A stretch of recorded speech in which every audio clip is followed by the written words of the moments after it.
Hello student, very welcome to our YouTube channel and this is Rashmi Singh. आप लोगों का आपके अपने यूट्यूब चैनल में बहुत बहुत स्वागत है। और आज हम कराने वाले हैं, जैसे कि कल इसका पार्ट फर्स्ट कराया था, सामान्य अध्ययन के महत्वपूर्ण प्रश्नों की श्रृंखला है। 100 प्रश्न है इसमें, और 100 प्रश्न जिसमें हमने 50 क्वेश्चन कल करवा दिए पार्ट ए में, और पार्ट बी में आज हम कराने वाले हैं 50 क्वेश्चन। इस तरह हमारे पूरे 100 क्वेश्चन करा देंगे।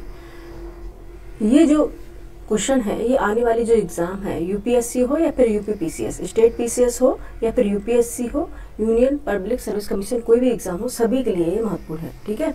और ये जो कंटेंट हमने लिया है, ये कंटेंट हमने लिया है प्रतियोगिता दर्पण से। ठीक है, इसलिए आप इस पर भरोसा कर सकते हैं। और इस तरह से ही जो क्वेश्चन है, इस तरह से क्वेश्चन बनते हैं। आयोग ऐसे ही क्वेश्चन लगातार पूछ रहा है। ठीक है, चलते हैं। हम 50 क्वेश्चन कल कर चुके हैं और आज हम 51 से स्टार्ट करते हैं।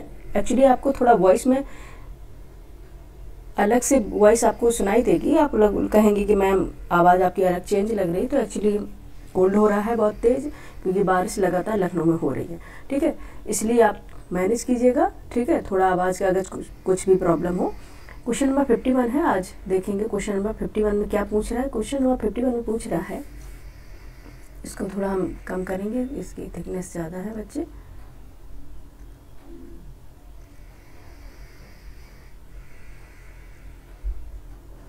ठीक है, जैव विविधता बियॉन्ड नेशनल ज्यूरिडिक्शन BBNJ समझौता, जिसे हाई सीज ट्रीटी भी कहा जाता है, हाल ही में खबरों में था।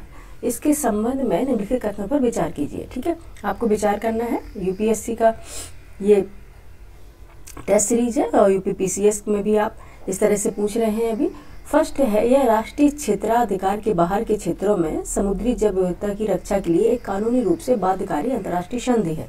सेकंड है, यह समझौता उच्च समुद्रों पर लागू होता है जो देशों के विशिष्ट आर्थिक क्षेत्रों से परे हैं। ठीक है। थर्ड है, यह समझौता समुद्री जैव विविधता के संरक्षण और सतत उपयोग के लिए एक वैश्विक निधि स्थापित करना चाहता है। ठीक है, ये तीनों स्टेटमेंट है। उपयुक्त कथनों में से कौन से कथन सही है आपको बताना। ऑप्शन ए में सेकंड थर्ड, ऑप्शन बी में फर्स्ट, ऑप्शन सी में फर्स्ट और सेकंड, और डी में है फर्स्ट सेकंड एंड थर्ड। कौन सा होगा ये देख लेते हैं। ठीक है, क्वेश्चन नंबर 51 का देख लेते हैं, आंसर कौन सा होगा। ठीक है, देखेंगे तो यह राष्ट्रीय क्षेत्राधिकार से बाहर के क्षेत्रों में समुद्री जैव विविधता की संरक्षा के लिए कानूनी रूप से बाध्यकारी अंतर्राष्ट्रीय संधि है। बिल्कुल सही है। यह समझौता उच्च समुद्रों पर लागू होता है जो देशों के विशिष्ट आर्थिक क्षेत्रों से परे हैं। ठीक है, ये भी सही है। यह समझौता समुद्री जैव विविधता के संरक्षण और सतत उपयोग के लिए एक वैश्विक निधि स्थापित करना चाहता है। ये भी सही है। ठीक है, ये तीनों ही सही स्टेटमेंट। तो अपना आंसर क्या हो जाएगा बच्चे? आंसर निकल के आएगा ऑप्शन डी। ठीक है, ऑप्शन डी इसका राइट आंसर हो जाएगा। ठीक है, तीनों कथन इसमें सही है। ठीक है, BBNJ समझौता उच्च समुद्रों में जैव विविधता की रक्षा के लिए कानूनी रूप से बाध्यकारी संधि है। ठीक है, बाध्यकारी ये समझौता है जो राष्ट्रीय विशिष्ट आर्थिक क्षेत्र से परे हैं। इसमें विकासशील राष्ट्रों को संरक्षण और सतत उपयोग में सहायता के लिए एक वैश्विक निधि का प्रावधान भी शामिल है। ठीक है, जो तीनों पहलुओं की पुष्टि करता है। तीनों ही अपने स्टेटमेंट सही हैं। ठीक है, नेक्स्ट चलेंगे क्वेश्चन नंबर 52 पर। क्वेश्चन नंबर 52 पर पहले तो अच्छा दिवाली की क्लीनिंग करनी थी। ठीक है, वो हो गई। उसके बाद अब स्टार्ट हो गई बारिश। ठीक है, ऐसा लग रहा है कि कोल्ड लगातार बना ही रहेगा। क्वेश्चन देखेंगे, क्वेश्चन नंबर 52 है, असम आधारित एक फाउंडेशन ने एक गिद्ध नेटवर्क पोर्टल विकसित किया है ताकि यह एक उच्च ज्ञान और जागरूकता मंच के रूप में कार्य कर सके। इस पोर्टल का प्राथमिक उद्देश्य निम्नलिखित में से कौन सा है आपको बताना है। इसमें से प्राथमिक उद्देश्य इसका कौन सा हो जाएगा। ऑप्शन ए, प्रवासी गिद्धों के लिए वास्तविक समय की ट्रैकिंग प्रणाली प्रदान करना। ऑप्शन बी हो जाएगा, गिद्धों सहित लुप्त प्राय वन्यजीव प्रजातियों के व्यापार की निगरानी करना। ऑप्शन सी हो जाएगा, भारत के गिद्धों पर अनुसंधान और जागरूकता के लिए क्लाउड आधारित मंच के रूप में कार्य करना। ऑप्शन डी हो जाएगा, नए गिद्ध प्रजनन केंद्रों की स्थापना के लिए धन जुटाना। ठीक है, आंसर 52 का क्या हो जाएगा बच्चे? आंसर हो जाएगा, भारत के गिद्धों पर अनुसंधान और जागरूकता के लिए क्लाउड आधारित मंच के रूप में काम करना है। ठीक है, ऑप्शन सी हो जाएगा आंसर, भारत के गिद्धों पर अनुसंधान और जागरूकता के लिए क्लाउड आधारित मंच के रूप में काम करना। ये ऑप्शन क्या हो जाएगा इसका? सी राइट आंसर हो जाएगा। ठीक है, आंसर क्या हो जाएगा बच्चे? सी राइट आंसर इसका हो जाएगा। ठीक है, गिद्ध नेटवर्क पोर्टल गिद्ध संरक्षण के लिए एक व्यापक व्यापक ज्ञान और जागरूकता केंद्र के रूप में कार्य करने के लिए बनाया गया है। ठीक है, यह क्लाउड आधारित मंच है। ठीक है, इसका प्राथमिक उद्देश्य क्या है? भारत की जो गिद्ध आबादी पर अनुसंधान करना और जागरूकता को सुविधाजनक बनाना है। ठीक है, ये इसका उद्देश्य है। नेक्स्ट देखेंगे क्वेश्चन नंबर 53। क्वेश्चन नंबर 53 देखेंगे, फटाफट कर लेते हैं। आज हमने जूम ज़्यादा कर दिया है क्योंकि हमने मोबाइल में जब देखा इसको तो बहुत छोटा छोटा दिख रहा था, इसलिए मैंने इसको आज ज़्यादा जूम किया। बाकी हम इसको स्क्रॉल वगैरह करके मैनेज कर लेंगे, लेकिन आपको मोबाइल में भी दिखाई दे अगर जिन बच्चों के पास लैपटॉप नहीं है। क्वेश्चन नंबर 53 है, भारत की पहली बंदरगाह आधारित ग्रीन हाइड्रोजन पायलट परियोजना का हाल ही में केंद्रीय मंत्री द्वारा उद्घाटन किया गया था। यह ऐतिहासिक परियोजना किस बंदरगाह पर स्थित है? आपको बताना है। ऑप्शन ए है मोरमुगांव पोर्ट गोवा। ठीक है, Mormugao port Goa. Option B है Paradip port Odisha. Option C Jawahar Nehru port Maharashtra. Option D है BO चिदम्बरम पोर्ट तमिलनाडु। आपको बताना है किस पर आधारित है, किस पर बना हुआ है, किस बंदरगाह पर है, आपको बताना है। 53 का आंसर बताइए। किस पर बना है? ये है BO चिदम्बरम पोर्ट तमिलनाडु। ठीक है, कौन सा है? BO चिदम्बरम पोर्ट है जो तमिलनाडु में स्थित है। ठीक है, और आपको बताते चले कि भारत की पहली बंदरगाह आधारित ग्रीन हाइड्रोजन सुविधा, ठीक है, ग्रीन हाइड्रोजन सुविधा है। ठीक है, और बताएंगे इस ऐतिहासिक परियोजना का उद्घाटन तमिलनाडु के तूतीकोरन में किया गया। ठीक है, तूतीकोरन में जो कौन सा पोर्ट है? BO चिदम्बरम पोर्ट पर किया गया है। ठीक है, नेक्स्ट देखेंगे। बाकी एक्सप्लेनेशन बहुत ज़्यादा है, लेकिन जितना काम का है उतना ही पढ़ना है हमको। 53 हो गया। क्वेश्चन नंबर 54 पे चलेंगे। बस अब इसको हम स्क्रॉल कर लेते हैं, जैसे कि हमने आपसे पहले ही बोला है। ठीक है, स्क्रॉल करेंगे जिससे कि जूम काफ़ी बढ़ जाए और आपको देखने में आसानी रहेगी। ठीक है, देखने में क्या रहेगी? आसानी रहेगी। ठीक है, नेक्स्ट देखेंगे। क्वेश्चन नंबर 54 क्या है? ओ माय गॉड, 1 मिनट बच्चे। ठीक है,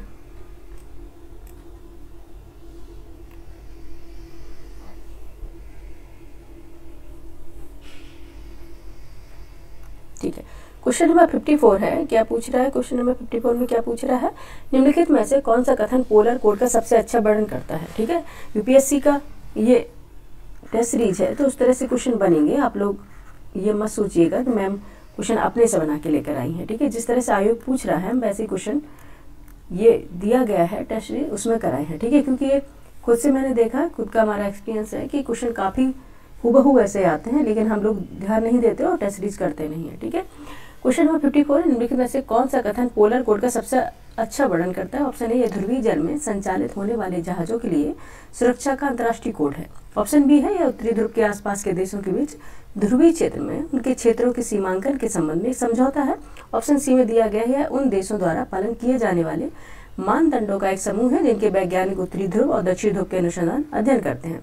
ऑप्शन डी में दिया गया है, आर्कटिक परिषद के सदस्य देशों का व्यापार और सुरक्षा समझौता है। आपको बताना इसका आंसर क्या हो जाएगा 54 का।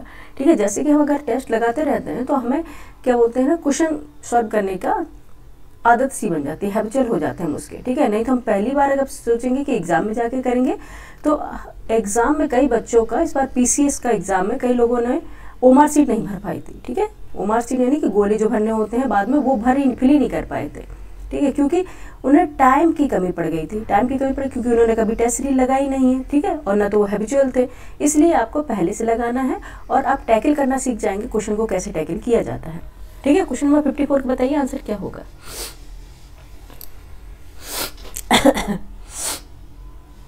ठीक है, क्या होगा? यह ध्रुवीय जल में संचालित होने वाला, ठीक है, ये क्या है? ये ध्रुवीय जल में संचालित होने वाले जहाजों के लिए सुरक्षा का अंतर्राष्ट्रीय कोड है। कौन सा है? Polar code. ठीक है, ऑप्शन क्या हो जाएगा इसका? ए। ठीक है, 54 का आंसर क्या हो जाएगा बच्चे?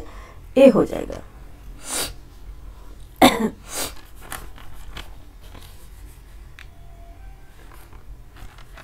एक मिनट बच्चे। पोलर कोड क्या है? अंतर्राष्ट्रीय जो समुद्री संगठन है IMO, उसके द्वारा स्थापित एक अनिवार्य अंतर्राष्ट्रीय ढांचा है। ठीक है, पोलर कोड यह चुनौतीपूर्ण और कमजोर आर्कटिक ध्रुवीय जल में संचालित होने वाले जहाजों के लिए नियमों और मानकों का एक व्यापक समूह प्रदान करता है। ठीक है, इसका प्राथमिक उद्देश्य क्या हो जाएगा? इसके प्राथमिक उद्देश्य हो जाएगा सुरक्षा सुनिश्चित करना और पर्यावरण को होने वाले नुकसान को रोकना है। ठीक है, 54 का आंसर हो जाएगा आपका ऑप्शन ए, नेक्स्ट चलेंगे क्वेश्चन नंबर 55 हो गया, क्वेश्चन नंबर 55 पे चलेंगे। क्वेश्चन नंबर 55 है यहाँ, ये है, ठीक है। क्वेश्चन नंबर 55 है, निम्नलिखित में से कौन सा शब्द ग्रीन वॉशिंग का सबसे अच्छा वर्णन करता है, ठीक है। कौन सा शब्द करेगा, आइए देख लेते हैं शब्द। ऑप्शन ए है, यह एक झूठी धारणा देना है कि किसी कंपनी के उत्पाद पर्यावरण के अनुकूल और पर्यावरणीय रूप से सही है। ऑप्शन बी है, किसी देश के वार्षिक वित्तीय विवरणों में पारिस्थितिकी पर्यावरणीय लागतों को शामिल न करना। ऑप्शन सी में दिया गया, बुनियादी ढांचे के विकास के दौरान विनाशकारी पारिस्थितिक परिणामों की अनदेखी करना। ऑप्शन डी में दिया गया है, किसी सरकारी परियोजना कार्यक्रम में पर्यावरणीय लागतों के अनिवार्य लागतों के लिए अनिवार्य प्रावधान करना, ठीक है। आपको बताना 55 का आंसर क्या होगा, ठीक है। कौन सा शब्द ग्रीन वॉशिंग का सबसे अच्छा वर्णन करता है, आपको बताना है, कौन सा व्याख्या करता है। यह होगा कि ऑप्शन ए है, यह एक झूठी धारणा देना है कि किसी कंपनी के उत्पाद पर्यावरण के अनुकूल हैं और पर्यावरणीय रूप से सही है, ठीक है। ऑप्शन ए इसका राइट आंसर, ऑप्शन ए इसका राइट आंसर हो जाएगा, ठीक है। नेक्स्ट चलेंगे, इसमें बताने का है नहीं, सीधे सीधे इसमें सारा कुछ बता ही दिया है। नेक्स्ट चलेंगे, क्वेश्चन नंबर 56 है। क्वेश्चन नंबर 56 है, भारत में वन्यजीव संरक्षण, ठीक है, काफी ज्यादा क्वेश्चन इससे बनते भी हैं। भारत में वन्यजीव संरक्षण कानूनों के संदर्भ में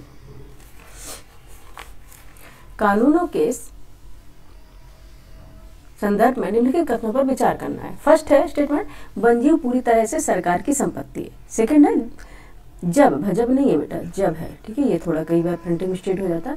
जब किसी वन्यजीव को संरक्षित घोषित किया जाता है तो उस जीव को संरक्षित क्षेत्रों के अंदर या बाहर समान सुरक्षा का अधिकार होता है, ठीक है। और थर्ड स्टेटमेंट में क्या दिया गया है, किसी संरक्षित वन्यजीव का मानव जीवन के लिए खतरा बनने की आशंका ही उसे पकड़ने या मारने के लिए पर्याप्त आधार है। अब उपर्युक्त कथनों में से कौन से कथन सही होंगे आपको बताना। ऑप्शन ए में फर्स्ट सेकंड होगा, ऑप्शन बी में सेकंड होगा क्या, ऑप्शन सी में फर्स्ट और थर्ड, ऑप्शन डी में हो गया थर्ड। बताइए कौन कौन से हो जाएंगे, आइए पढ़ लेते हैं दोबारा से, ठीक है, क्योंकि हमें अच्छे से जब हम क्वेश्चन पढ़ेंगे तभी हमारा क्वेश्चन सही होगा, ठीक है। वन्यजीव पूरी तरह से सरकार की संपत्ति है, एब्सोल्युटली करेक्ट, ठीक है, ठीक है। सेकंड है, जब किसी वन्यजीव को संरक्षित घोषित किया जाता है, ठीक है, जब किसी वन्यजीव को संरक्षित घोषित किया जाता है तो उससे जीव को संरक्षित क्षेत्रों के अंदर या बाहर समान सुरक्षा का अधिकार होता है, ठीक है, ये भी सही है। लेकिन थर्ड में दिया गया, किसी संरक्षित वन्यजीव को मानव जीवन के लिए खतरा बनने की आशंका ही उसे पकड़ने या मारने के लिए पर्याप्त आधार है, ये गलत हो जाएगा, ठीक है, ये गलत हो जाएगा, ठीक है। वन्यजीव संरक्षण अधिनियम आपको पता है 1972 का है, ठीक है, 1972 में आया है, यहाँ पे हम मेंशन कर ले रहे हैं, ठीक है। 1972 के तहत सभी वन्यजीव कानूनी रूप से सरकार की संपत्ति है, ठीक है। संरक्षित जीवों को संरक्षित क्षेत्रों के अंदर या बाहर समान सुरक्षा का अधिकार है, ये भी सही है। लेकिन जो स्टेटमेंट है थर्ड, इसमें क्या बताया गया है कि किसी भी वन्यजीव को मारने के लिए केवल आशंका ही पर्याप्त आधार नहीं है बच्चे, ठीक है। यह मानव जीवन के लिए एक पुष्ट खतरा होना चाहिए, कि ये इस तरह से होना चाहिए कि हाँ, अगर ये जीव रहा तो मानव जीवन के लिए खतरा बन सकता है, तभी हम ऐसा कर सकते हैं, उसे मार सकते हैं या पकड़ सकते हैं, ठीक है। तो फिर थर्ड जो है ये गलत हो जाएगा, और थर्ड गलत हो जाएगा तो एलिमिनेशन प्रोसेस से भी हम आंसर निकाल सकते हैं, ठीक है। जिसमें थर्ड है, क्योंकि इस तरह से पीसीएस में इस बार हुआ था तो एलिमिनेशन प्रोसेस बहुत कम आया था बच्चे, ठीक है, बहुत ज़्यादा ही कम आया था। थर्ड निकाल देंगे और आपको पता है फर्स्ट सेकेंड सही है तो फिर ऑप्शन आपका ही हो जाएगा, ठीक है। ऑप्शन ए राइट आंसर हो जाएगा, ठीक है। नेक्स्ट चलेंगे, क्वेश्चन नंबर 56 हो गया 57 पर, ठीक है। कोशिश करते हैं फटाफट क्वेश्चन करते हैं, लेकिन ऐसे भी क्वेश्चन नहीं कराने हैं कि आपके समझ में ही ना आए, ठीक है, आपके माइंड में ही ना वो जाए और आपने क्वेश्चन कर लिए, मतलब नहीं ऐसे टेस्ट लगाने का, ठीक है। निम्नलिखित पर विचार करें। फर्स्ट है कार्बन मोनोऑक्साइड, सेकंड है नाइट्रोजन ऑक्साइड और थर्ड है ओजोन, ठीक है, ये ओजोन है, थर्ड है ओजोन और फोर्थ है सल्फर डाइऑक्साइड। यहाँ फोर्थ होगा बच्चे, क्योंकि ये लोग बहुत प्रिंटिंग मिस्टेक होती है, और फोर्थ है सल्फर डाइऑक्साइड, ठीक है। आपको बताना है पर्यावरण में, अब स्क्रॉल कर लें, ठीक है, पर्यावरण में उपयुक्त में से किसके अधिकता से अम्ल वर्षा यानी एसिड रेन का कारण है, किसके कारण होता है आपको बताना है, ठीक है। आइए देख लेते हैं, पहले हम यहाँ पे कर लेते हैं, अब हमें पता होगा तो अपने आप आंसर बन जाएगा, ठीक है।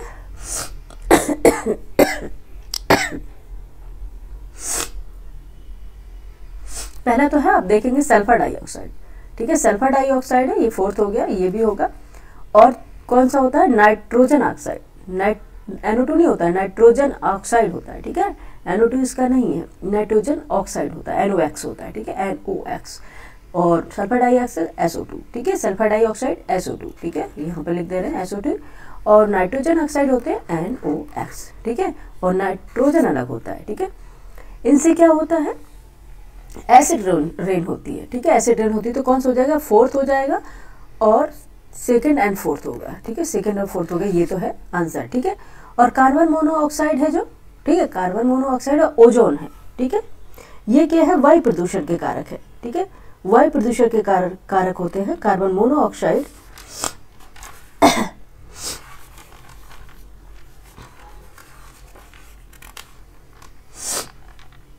ठीक है। जो कार्बन मोनोऑक्साइड, ओजोन, ये वायु प्रदूषक है, ना कि इससे अम्ल वर्षा होती है, ठीक है। आंसर तो अपना क्या हो जाएगा, जिसमें सेकंड और फोर्थ होगा वही स्टेटमेंट हमारा आंसर होगा, ठीक है। फटाफट कर लेते हैं, लेकिन समझाना भी पड़ता है बच्चे, ठीक है। क्या हो जाएगा आंसर इसका, सेकंड और फोर्थ तो बी में है, ठीक है, ऑप्शन बी इसका राइट आंसर हो जाएगा, ठीक है, ऑप्शन बी इसका राइट आंसर हो जाएगा, ठीक है। नेक्स्ट चलेंगे क्वेश्चन नंबर 58 पर। निम्नलिखित कथनों पर विचार करना है, निम्नलिखित कथनों पर आपको विचार करना है, ये कर लेते हैं विचार, ठीक है। आयोग विचार बहुत करवाता है और हमें करना भी पड़ता है। कथन फर्स्ट है, संयुक्त राष्ट्र पूंजी विकास कोष UNCDF और ऑर्बर डे फाउंडेशन ने हाल ही में हैदराबाद को 2020 का tree city of the world के रूप में मान्यता दी है, ठीक है। कथन सेकंड है, यानी कि स्टेटमेंट सेकंड दिया गया, हैदराबाद को शहरी वनों को विकसित करने और बनाए रखने की अपनी प्रतिबद्धता के लिए 1 वर्ष के लिए मान्यता के लिए चुना गया था। उपयुक्त कथनों के संबंध में निम्नलिखित में से कौन सा सही होगा, option A, option B, option C, option D में से आपको आंसर निकालना है, ठीक है। आंसर निकालना है कौन सा सही हो जाएगा, ठीक है। देखेंगे संयुक्त राष्ट्र पूंजी यूनिवर्सिटी ऑफ ने फाउंडेशन ने हाल में हैदराबाद को 2020 का tree city of the world घोषित किया है, ठीक है, ये गलत है, ठीक है। कथन फर्स्ट गलत है, क्योंकि हैदराबाद को संयुक्त राष्ट्र के खाद्य और कृषि संगठन फाओ, ठीक है, फाओ ने किया है, ना कि UNSP, ये गलत लिया है, किसने किया है, फाओ ने, ठीक है, फाओ ने किया है।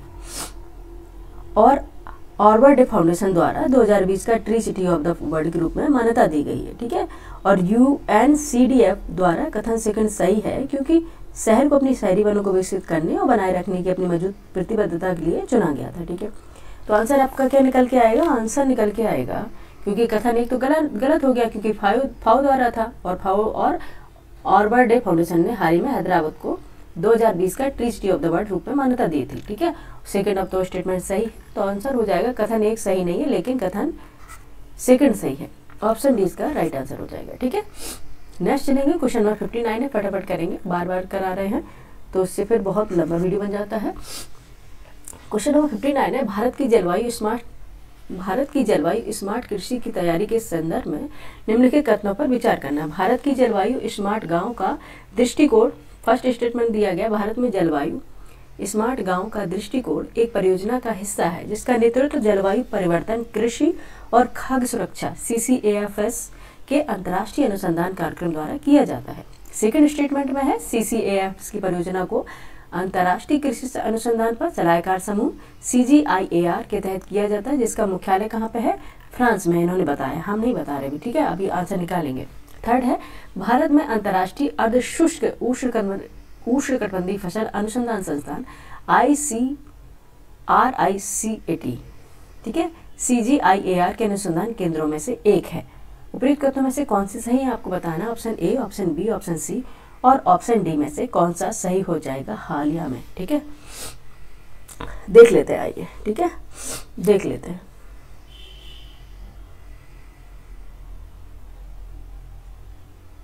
ठीक है, भारत में जलवायु स्मार्ट गांव का दृष्टिकोण एक परियोजना का हिस्सा है जिसका नेतृत्व जलवायु परिवर्तन, कृषि और खाद्य सुरक्षा एक अंतर्राष्ट्रीय अनुसंधान कार्यक्रम द्वारा किया जाता है, ये सही है, ठीक है। और सेकंड है, CCAFS की परियोजना को अंतर्राष्ट्रीय कृषि अनुसंधान पर सलाहकार समूह के तहत किया जिसका मुख्यालय फ्रांस में, ये गलत है, ठीक है, ये गलत है, ठीक है, ठीक है। इसका कोई भी मुख्यालय फ्रांस में नहीं है। होता क्या है कि ये अनुसंधान केंद्र इनका वैश्विक नेटवर्क होता है, कोई मुख्यालय नहीं होता है, तो ये गलत हो जाएगा, ठीक है, ये गलत हो जाएगा। और यहाँ देखेंगे, भारत में अंतर्राष्ट्रीय अर्धशुष्क उष्णकटिबंधीय फसल अनुसंधान संस्थान के अनुसंधान केंद्रों में से एक है, ये भी सही है। ठीक है, तो आंसर क्या हो जाएगा आपका? First and third, first and third answer हो जाएगा।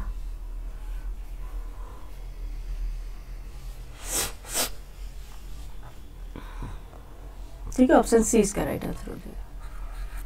ठीक है, ऑप्शन सी इसका राइट आंसर हो जाएगा, फर्स्ट एंड थर्ड। ठीक है, सी। नेक्स्ट चलेंगे, इसमें देखेंगे क्वेश्चन नंबर 60, फटाफट कर लेंगे। क्वेश्चन नंबर 60 है, एक बार हम इसको ले लेते हैं यहाँ पे कटिंग के लिए।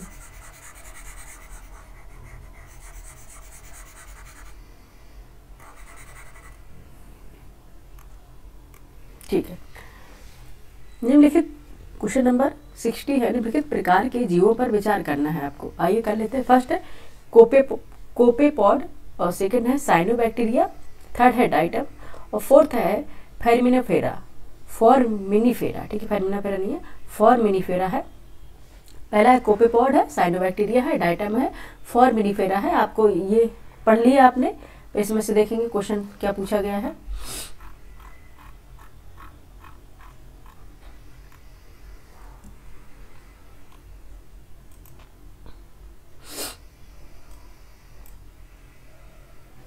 ठीक है, उपर्युक्त में से कौन से, पेन ले लेते पहले, बस इतना सा हमें थोड़ा करना पड़ेगा जूम के लिए। उपर्युक्त में से कौन से महासागरों की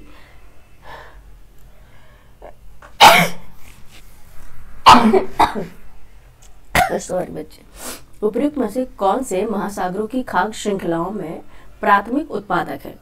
ठीक है, प्राइमरी प्रोड्यूसर है, आपको बताना है। ठीक है, कौन से प्राइमरी प्रोड्यूसर हैं।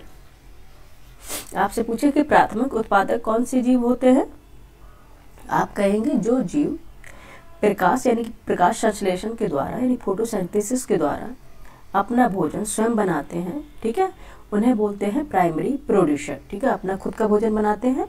और सेकेंडरी प्रोड्यूसर होते हैं जो प्लांट पर निर्भर होते हैं। ठीक है, प्राथमिक उत्पाद वे जीव होते हैं जो आमतौर पर प्रकाश संश्लेषण के माध्यम से अपना भोजन स्वयं बनाते हैं। ठीक है, जिसमें देखेंगे साइनोबैक्टीरिया और डाइटम दोनों ही फाइटोप्लैंक्टन के प्रकार हैं। ठीक है, साइनोबैक्टीरिया और डाइटम है, दोनों फाइटोप्लैंक्टन के प्रकार हैं, जो सूक्ष्म जीव पौधे जैसे जीव हैं। ये सूर्य के प्रकाश का उपयोग करके ऊर्जा का उत्पादन करते हैं और समुद्री खाद्य जाल का आधार भी बनाते हैं। ठीक है, लेकिन आप देखेंगे कोपेपॉड जो बताया था, कोपेपॉड, ठीक है, कौन सा बताया था? कोपेपॉड और फोरामिनिफेरा उपभोक्ता हैं जो प्राथमिक उत्पादों को खाते हैं। ठीक है, तो साइनोबैक्टीरिया और डाइटम होंगे, साइनोबैक्टीरिया और डाइटम होंगे। ठीक है, बी आंसर हो जाएगा। ठीक है, साइनोबैक्टीरिया और डाइटम थे। ठीक है, एक बार हम तो आपको दिखा भी देते हैं आपको। ठीक है, ये साइनोबैक्टीरिया और डाइटम है, ये क्या है? प्राइमरी प्रोड्यूसर है। और कोपेपॉड और फोरामिनिफेरा, ठीक है, कौन से? कोपेपॉड और फोरामिनिफेरा ये उपभोक्ता है। ठीक है, तो आंसर सेकंड और थर्ड जिसमें होगा वही आंसर होगा। ठीक है, सेकंड और थर्ड। ठीक है, ऑप्शन बी इसका राइट आंसर हो गया। ठीक है, थोड़ा बताना था इसलिए थोड़ा लेंथी हो गया एक्सप्लेनेशन। नेक्स्ट देखेंगे, निम्नलिखित जानवरों पर विचार करना है आपको। हैजहोग, मार्मोट, पेंगोलिन। ठीक है, हैजहोग, मार्मोट और पेंगोलिन। ठीक है, तीन दिए गए, हैजहोग, मार्मोट और पेंगोलिन। शिकारियों द्वारा पकड़े जाने की संभावना को कम करने के लिए उपयुक्त में से कौन से जीव लुढ़क कर अपने कमजोर हिस्सों की रक्षा करते हैं? आपको बताना option A, option B, option C, option D में कौन सा सही हो जाएगा आंसर आपको बताना। क्वेश्चन नंबर 61 का बताइए। ठीक है, 61 का आंसर क्या हो जाएगा? ठीक है, देखेंगे हैजहोग है जो, ठीक है,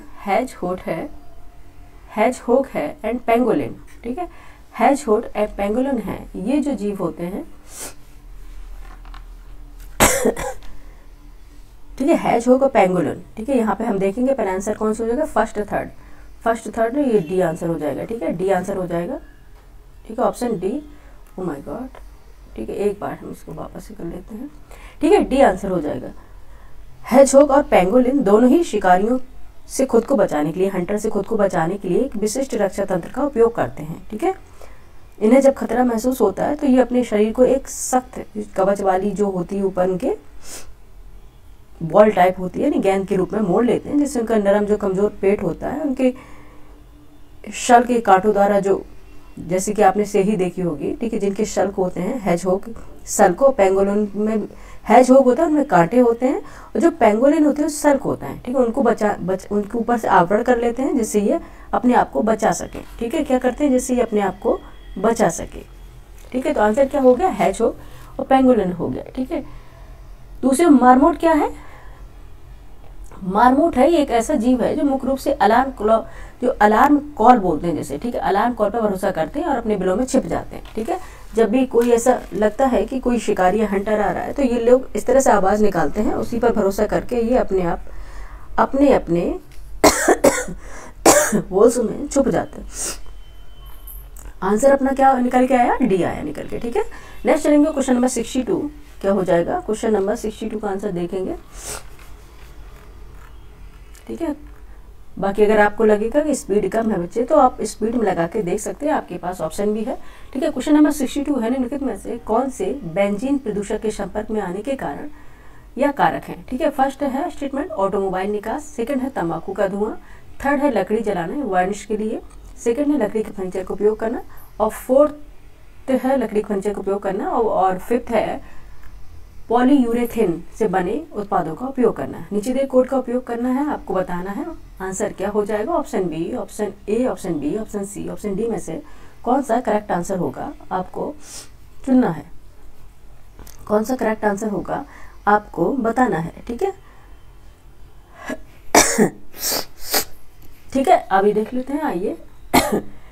बेंजीन प्रदूषक के संपर्क में आने के कारण ऑटोमोबाइल निकास है, तंबाकू का धुआं भी है, लकड़ी जलाना यानी वार्निश के लिए, लकड़ी के फर्नीचर का उपयोग करना ये भी, और पॉलीयूरेथेन से बने उत्पादों का उपयोग करना, ये सभी सही है, ठीक है। आंसर क्या हो जाएगा अपना, डी हो जाएगा, ठीक है। Option D is the correct answer of this question, ठीक है। ऑप्शन डी इसका राइट आंसर हो जाएगा। नेक्स्ट चलेंगे, क्वेश्चन नंबर 63 है, क्वेश्चन नंबर 63 है, देख लेते क्या पूछ रहा है। भारतीय हाथियों के संदर्भ में निम्नलिखित कथनों पर विचार करना है आपको, ठीक है। फर्स्ट स्टेटमेंट है हाथियों के झुंड का नेता एक मादा होती है, सेकंड स्टेटमेंट है अधिकतम गर्भकाल जो 22 महीने तक का हो सकता है, ठीक है। थर्ड है प्रेगनेंसी पीरियड बताया गया, थर्ड है एक हाथी सामान्यतः केवल 40 वर्ष की आयु तक ही बच्चे पैदा कर सकता है, और फोर्थ स्टेटमेंट है भारत के राज्यों में हाथियों की सबसे अधिक आबादी केरल में है। उपयुक्त में से कौन से कथन सही आपको बताना। ऑप्शन ए में केवल फर्स्ट एंड सेकंड है, ऑप्शन बी है सेकंड एंड फोर्थ है, ऑप्शन सी है केवल थर्ड है, ऑप्शन डी है फर्स्ट, थर्ड एंड फोर्थ। कौन सा करेक्ट होगा आंसर, ठीक है, कौन सा राइट आंसर होगा, आइए देख लेते हैं। ये बिल्कुल सही है, हाथियों के झुंड का नेता एक मादा होती है, ठीक है, ये बिल्कुल सही है, ठीक है। हाथियों में मात्र सत्तात्मक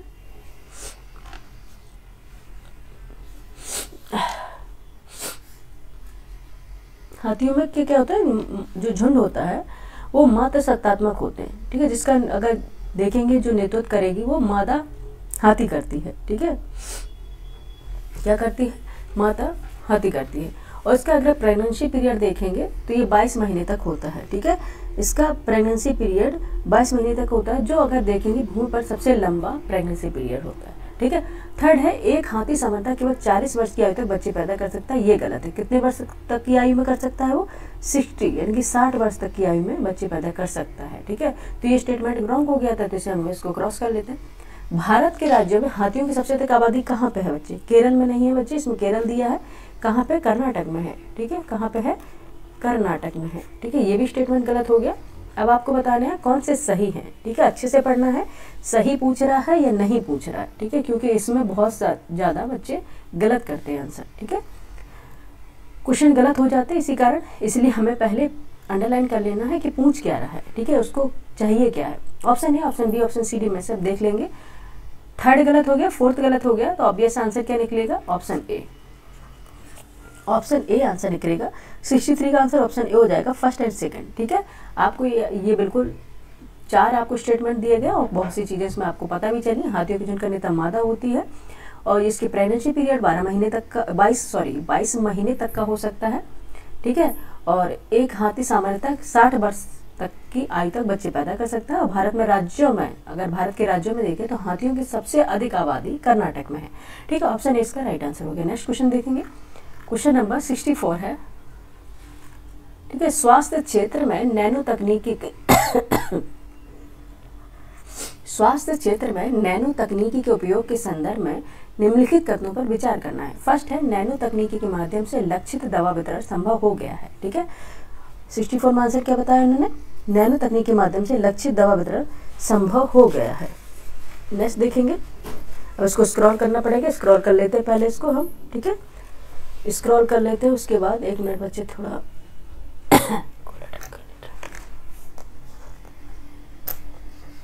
1 मिनट बच्चे।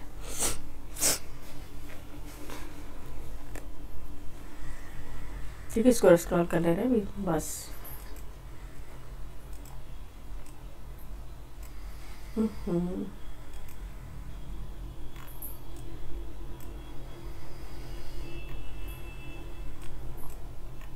ये आ गया। ठीक है, सेकंड आ गया है कि क्या, सेकंड आया है कि नैनो तकनीक जीन थेरेपी में एक प्रमुख योगदान दे सकती है। प्रमुख में से कथन में से कौन से सही है? Option A, option B, option C, option D में से कौन सा राइट आंसर हो जाएगा? ठीक है, कौन सा राइट आंसर हो जाएगा? दोनों ही सही है, दोनों ही सही है कि नैनो तकनीकी के माध्यम से लक्षित दवा वितरण संभव हो गया है। और सेकेंड स्टेटमेंट दिया गया था कि नैनो तकनीकी जीन थेरेपी में एक प्रमुख योगदान दे सकती है। ठीक है, दोनों ही सही, ऑप्शन सी अपना राइट आंसर हो जाएगा। ठीक है, और बोथ आर करेक्ट है, तो सी ऑप्शन राइट आंसर हो जाएगा। नेक्स्ट चलेंगे, क्वेश्चन नंबर 65 है।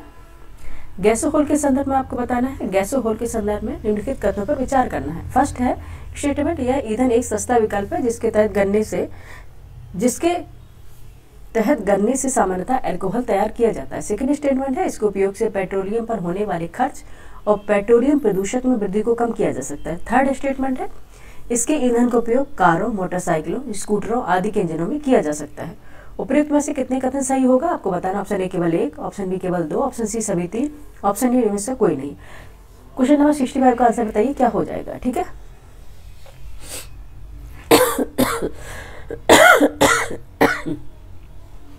ठीक है, गैसोहोल क्या है? यह ईंधन एक सस्ता विकल्प है जिसके तहत गन्ने के सामान्यतः अल्कोहल तैयार किया जाता है। Absolutely correct. इसके उपयोग से पेट्रोलियम पर होने वाले खर्च और पेट्रोलियम प्रदूषण में वृद्धि को कम किया जा सकता है। Absolutely correct. इसके ईंधन का उपयोग कारों, मोटरसाइकिलों, स्कूटरों आदि के इंजनों में किया जा सकता है। Absolutely correct. ठीक है, तीनों ही सही है। ठीक है, तीनों ही सही है, तो आंसर अपना सी निकल के आएगा। ठीक है, क्या आ गया? सी आंसर निकल के आ गया। ठीक है, नेक्स्ट चलेंगे, क्वेश्चन नंबर 66 है। निम्नलिखित कथनों पर विचार करना है। आइए विचार कर लेते हैं। कथन फर्स्ट है, स्टेटमेंट फर्स्ट है, मैग्नेटो हाइड्रोडायनामिक्स। ठीक है, मैग्नेटो हाइड्रोडायनामिक्स ऊर्जा उत्पादन का सिद्धांत है जो तापीय ऊर्जा को सीधे विद्युत ऊर्जा में परिवर्तित करने पर आधारित है।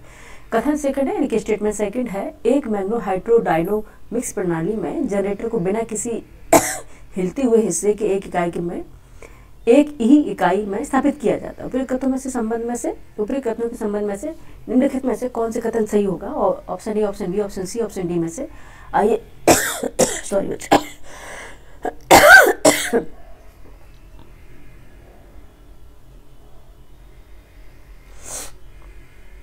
ठीक है, आंसर क्या हो जाएगा इसका? कथन स्टेटमेंट फर्स्ट एंड सेकंड दोनों ही सही है और कथन सेकंड कथन एक ही सही व्याख्या नहीं करता है। ठीक है, ये क्वेश्चन जब निकल के आता है हम लोगों को लगता है कि ये कैसे हो सकता है। ठीक है, जब ये ऐसा होता है कि स्टेटमेंट फर्स्ट भी सही है, स्टेटमेंट सेकंड सही है, लेकिन अब अगर यहाँ पे क्योंकि लगा देंगे तब पता चलेगा कि इसकी व्याख्या नहीं कर रहा है, लेकिन दोनों ही अपने आप में करेक्ट है। तब आंसर हम बताएंगे कि कथन फर्स्ट और कारण दोनों सही है, लेकिन एक दूसरे की व्याख्या नहीं करते हैं। ठीक है, आंसर क्या हो गया? बी हो गया। ठीक है, नेक्स्ट चलेंगे,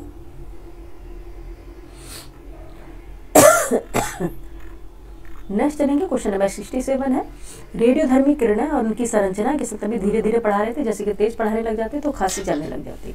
ठीक है, यहाँ पे लगातार कल से बारिश हो रही बच्चे। ठीक है, क्वेश्चन नंबर 67 है, रेडियोधर्मी किरणें और उनकी संरचना के संबंध में निम्नलिखित युग्मों पर विचार करना है। फर्स्ट है अल्फा किरणें, दोहरे आयनित हीलियम परमाणु। ठीक है, सेकेंड है बीटा किरणें है इलेक्ट्रॉन, और गामा किरणें है फोटोन। उपरोक्त में से कितने युग्म सही ढंग से मेल खाते हैं? Option A, option B, option C, option D में से आपको बताना है।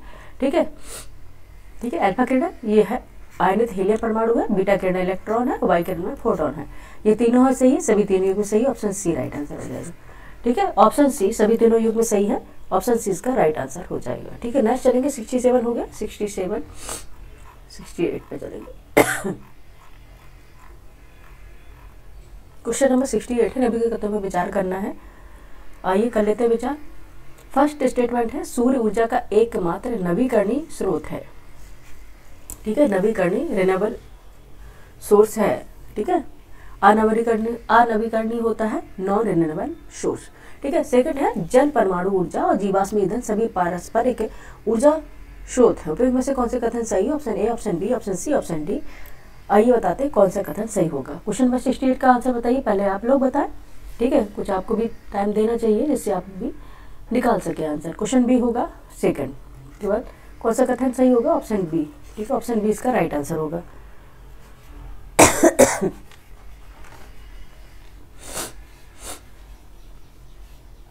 ठीक है, देखेंगे इसमें बताया कि सूर्य ऊर्जा का एकमात्र नवीकरणीय स्रोत है। ठीक है, स्रोत है यानी कि रिन्यूएबल सोर्स है। ठीक है, ये गलत है, एकमात्र नहीं है। ठीक है, सूर्य पृथ्वी पर ऊर्जा का एक शाश्वत स्रोत है, ये सभी जानते हैं। कोयला, पेट्रोल और प्राकृतिक गैस ये जीवाश्म ईंधन है और गैर नवीकरणीय ऊर्जा स्रोत भी हैं। ठीक है, कौन से? गैर नवीकरणीय, जिनके दोबारा से नवीकरण नहीं हो सकता है, मतलब जो दोबारा से नहीं बन सकते। ठीक है, जैसे सूर्य, सनलाइट ही दोबारा से लगातार बन रही है। ठीक है, ये नवीकरणीय स्रोत है। और लेकिन अगर नॉन अनवीकरणीय होते हैं यानी कि नॉन रिन्यूएबल होते हैं, वो होते हैं पेट्रोलियम होते हैं, कोयला होती है, प्राकृतिक गैस होती है, जिनका जितना स्टोर है अगर वो खत्म होने के बाद फिर उनको बनने में हजारों करोड़ों वर्ष का समय लगता है। ठीक है, इसलिए क्या बोलते हैं? नॉन रिन्यूएबल सोर्स बोलते हैं इनको। ठीक है,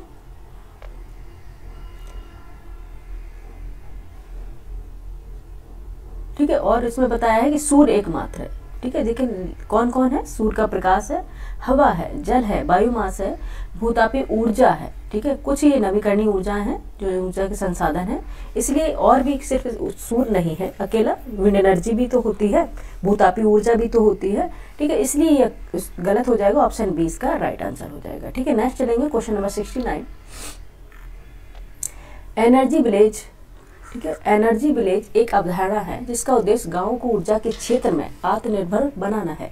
एनर्जी विलेज के संबंध में निम्नलिखित कथनों पर आपको विचार करना है। फर्स्ट स्टेटमेंट है एनर्जी विलेज में खाना पकाने के लिए बायोगैस संयंत्र, दूरदर्शन, रेडियो आदि के लिए सौर बैटरी और सिंचाई के लिए पनचक्की का उपयोग किया जाता है। सेकंड स्टेटमेंट है ऊर्जा गांवों की स्थापना के लिए गैर पारंपरिक ऊर्जा स्रोत विभाग द्वारा ग्रामीण नवीकरणीय ऊर्जा प्रणाली RRES नामक एक योजना शुरू की गई है। सेकेंड स्टेटमेंट है, थर्ड स्टेटमेंट है RRES योजना के तहत कई गांव में एनर्जी विलेज सफलतापूर्वक स्थापित किए गए हैं और कई गांव में काम चल रहा है। ठीक है, उपयुक्त कथनों में से कौन से कथन, कितने कथन सही हैं आपको बताना है। के बाद एक कथन सही है ऑप्शन ए में, ऑप्शन बी में केवल 2, ऑप्शन सी सभी 3, ऑप्शन डी में इसमें से कोई नहीं। आंसर बताइए क्या हो जाएगा 69 का बच्चे?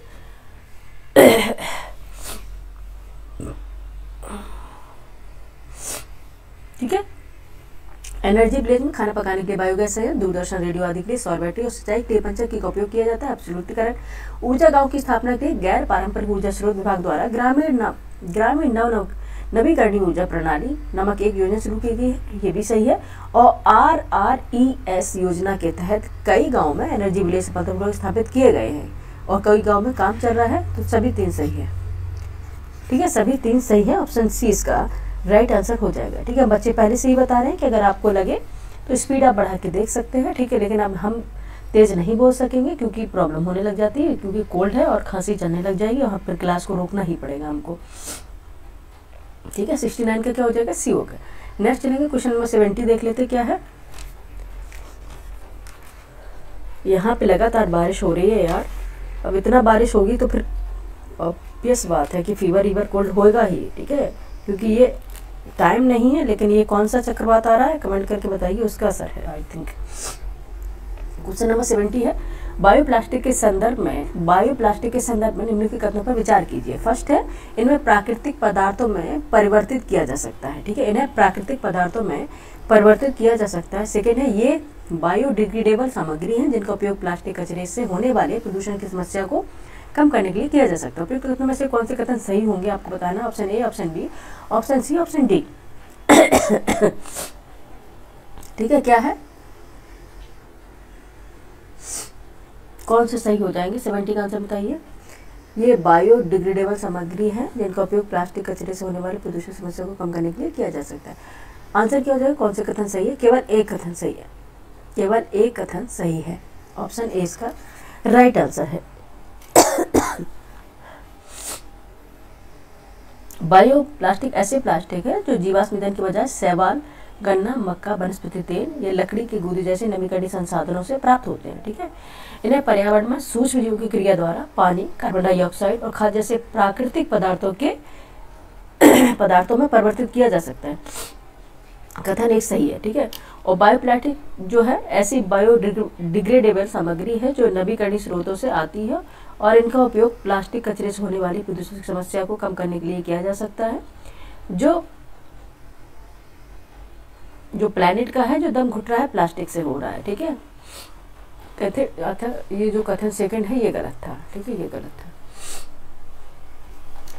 ठीक है, 70 का आंसर हो गया ए। फटाफट चलेंगे, 70 क्वेश्चन तक पहुंच गए, 30 क्वेश्चन अभी बकाया है। 71 है मेटाजेनोमिक्स के संदर्भ में निम्नलिखित कथनों पर विचार करना है। फर्स्ट है, यह प्राकृतिक वातावरण में मौजूद रोगाणुओं का अध्ययन है। ठीक है, पढ़ लिया ये। अब चलते हैं 71 से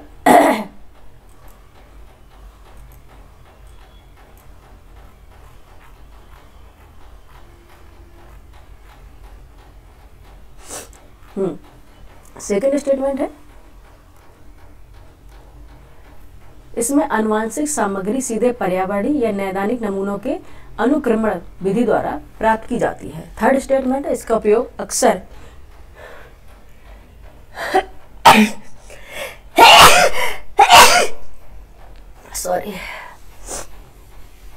इसमें आनुवांशिक सामग्री सीधे पर्यावरणीय या नैदानिक नमूनों से अनुक्रमण विधि द्वारा प्राप्त की जाती है। थर्ड स्टेटमेंट, इसका उपयोग अक्सर सूक्ष्म जीवों के विशिष्ट समुदायों के अध्ययन में किया जाता है।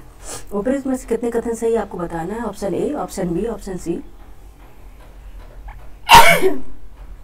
Option D. कितने सही हो जाएंगे? 71 का आंसर बताइए बेटा, फटाफट कितने सही हो जाएंगे? ठीक है, ये तीनों सही होंगे इससे। ठीक है, सी ऑप्शन।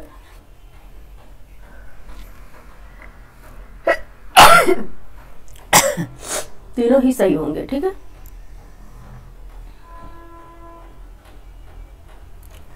नेक्स्ट चलेंगे, क्वेश्चन नंबर 72 है।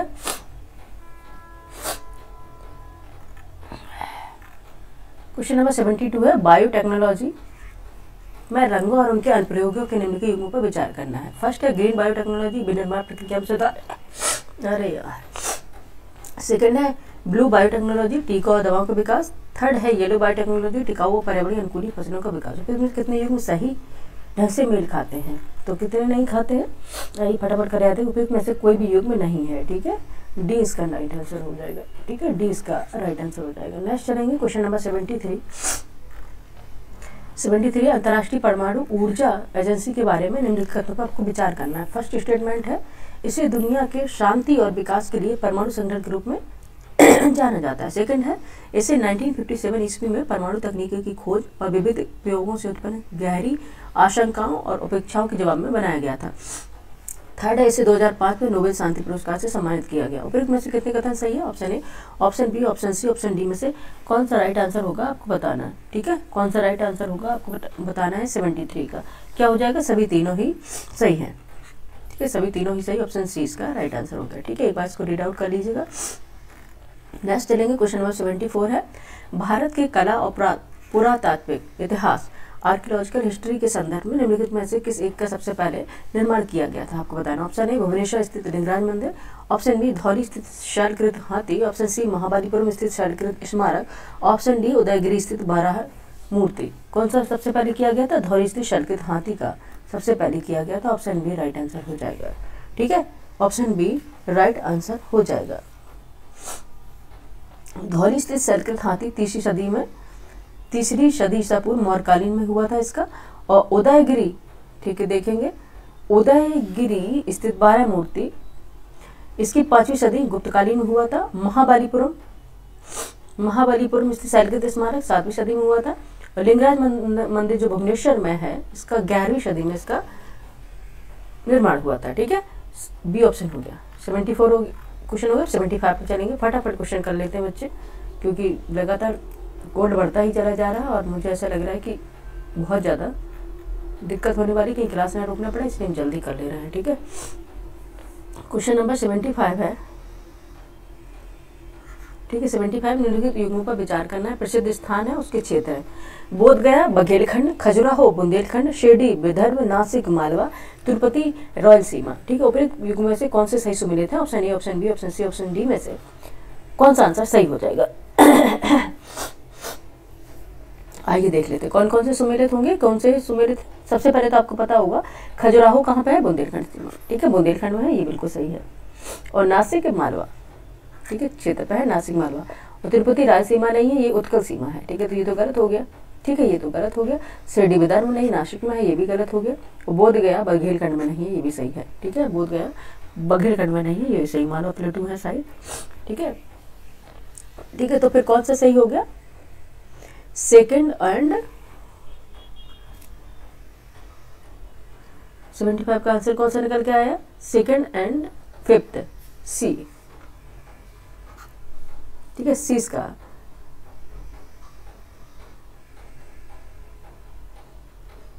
क्या पूछा है? कौन से सही सुमेलित हैं?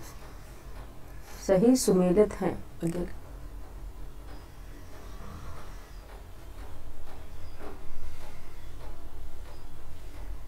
एक मिनट बच्चे देख लेते हैं एक बार।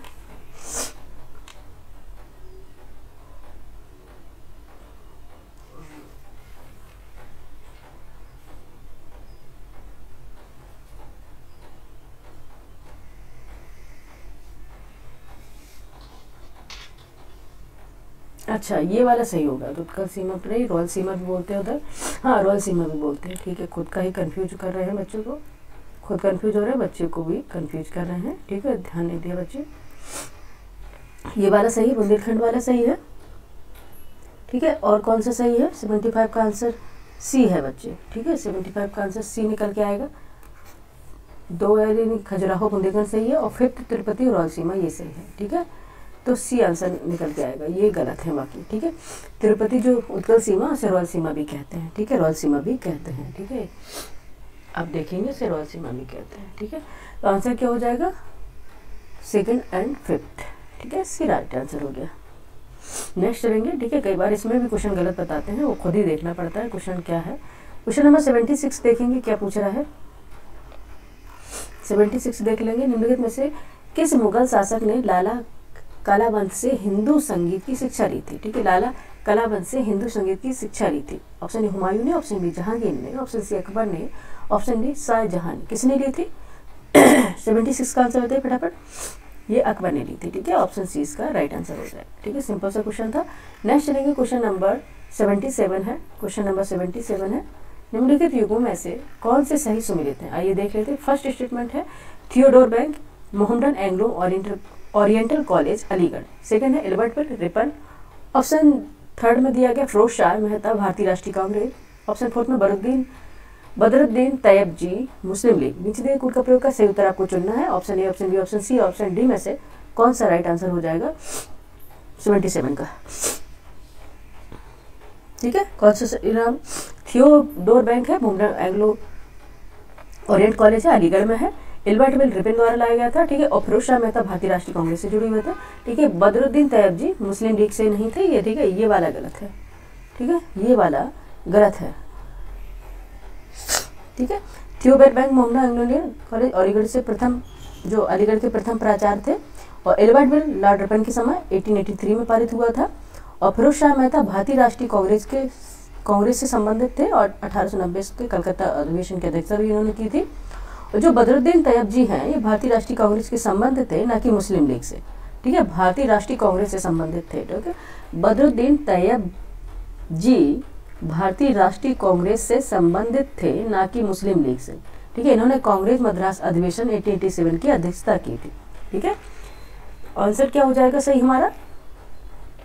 फोर्थ गलत हो गया, एलिमिनेशन कर लेते हैं। पहले ये ही कट जाएगा, ये भी कट जाएगा और ये भी कट जाएगा। आंसर क्या निकल के आएगा? डी। ठीक है, आंसर निकल के आएगा डी। ठीक है, एलिमिनेशन प्रोसेस कई बार काम आ जाता है। नेक्स्ट देखेंगे, कई बार का मोस्टली आता है काम। ठीक है, नेक्स्ट देखेंगे 78। क्वेश्चन नंबर 78 पे क्या है? निम्नलिखित का सही कालानुक्रम कौन सा है? ठीक है, फर्स्ट है कृप्स मिशन। सेकंड है गांधी इरविन समझौता, थर्ड है साइमन कमीशन, और फोर्थ है देश का विभाजन। ABCD इनको अरेंज करना है इनके क्रोनोलॉजिकल ऑर्डर में, ठीक है, क्रोनोलॉजिकल ऑर्डर में अरेंज करना है। 78 का आंसर बताइए क्या हो जाएगा। पहले कौन सा आया है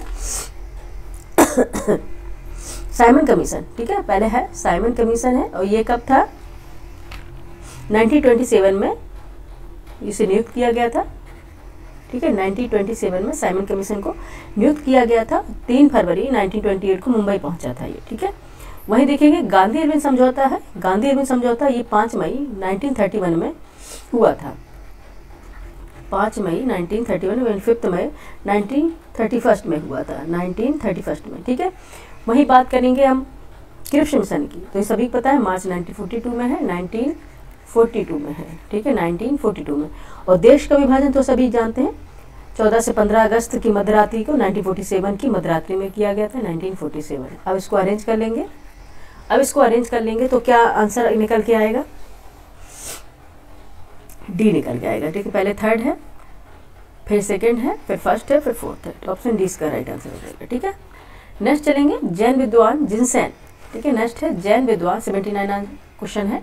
जैन विद्वान जिनसेन निम्नलिखित में से किसका समकालीन कंटेम्प्रेरी था, ठीक है, किसके थे। Option A Pushyamitra Shunga, option B Gautami Putra Satakarni, option C Samudragupta, option D Amoghavarsha. किसके समकक्ष थे, अमोघवर्ष के, ठीक है, ऑप्शन डी अमोघवर्ष के।